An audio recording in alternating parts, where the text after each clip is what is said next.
మన స్టోర్లో అయితే ప్లెయిన్ షర్ట్స్ అయితే రీస్టాక్ అయిపోయినాయండి. చాలా హై ప్రీమియం క్వాలిటీలో అయితే వచ్చినాయి. ఇందులో కలర్ చార్ట్ కూడా చూడొచ్చు.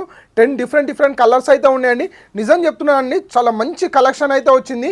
ఫ్యాబ్రిక్ చూస్తేనే తీసుకోవాలి, అంత బాగుంటుంది కలెక్షన్ అయితే. బ్రాండ్ అయితే చూడొచ్చు, ఈ బ్రాండ్ నుంచి అయితే వచ్చినాయి. ఇక్కడ కూడా బ్రాండింగ్ అయితే ఉంటుందండి. ఫ్యాబ్రిక్ కూడా చూడొచ్చు, చాలా అంటే చాలా స్మూత్ ఉంటుంది. మంచి పార్టీ వేర్ లుక్ అయితే వస్తుంది. షర్ట్ చూస్తేనే అర్థమైపోతుంది మీకు ఎంత హై ప్రీమియం క్వాలిటీలో ఉందని చెప్పేసి. నేను వేర్ చేసిన షర్ట్ కూడా అదే అండి, సేమ్ బ్రాండ్ నుంచి అయితే. మంచి ఫిట్టింగ్ అయితే వస్తుంది, మంచి లుక్ ఉంటుందండి. ఇలా మనకు కలర్స్ కూడా చూడొచ్చు, 10 కలర్స్ అయితే ఉన్నాయి. ఇలా మనకు సైజెస్ వచ్చేసి స్మాల్ నుంచి 2XL వరకు ఉన్నాయండి. చాలా మంచి కలెక్షన్ అయితే వచ్చింది. ఇవైతే మిస్ చేసుకోకండి. మన స్టోర్ లొకేషన్ షిరిడి సాయి నగర్, మణికొండ. ఇందులో మీకు ఏదైనా నచ్చినట్టయితే స్క్రీన్ షాట్ తీసి వాట్సాప్ చేయండి. ఆల్ ఓవర్ ఇండియా డెలివరీ అయితే చేస్తామండి. ఇవే కాకుండా మన స్టోర్లో న్యూస్ ఇంకా చాలా స్టాక్ అయితే ఉంది. ప్లెయిన్లో కూడా చాలా బ్రాండ్స్ నుంచి అయితే ఉన్నాయండి, చూడొచ్చు. ఈ కలెక్షన్ కావాలంటే స్క్రీన్ పైన ఉన్న నెంబర్కి మెసేజ్ చేయండి వాట్సాప్లో. ఈ కలెక్షన్ అయితే పంపిస్తాం, మీరు ఎక్కడి నుంచి అయితే సెలెక్ట్ చేసుకోవచ్చు. Thank you.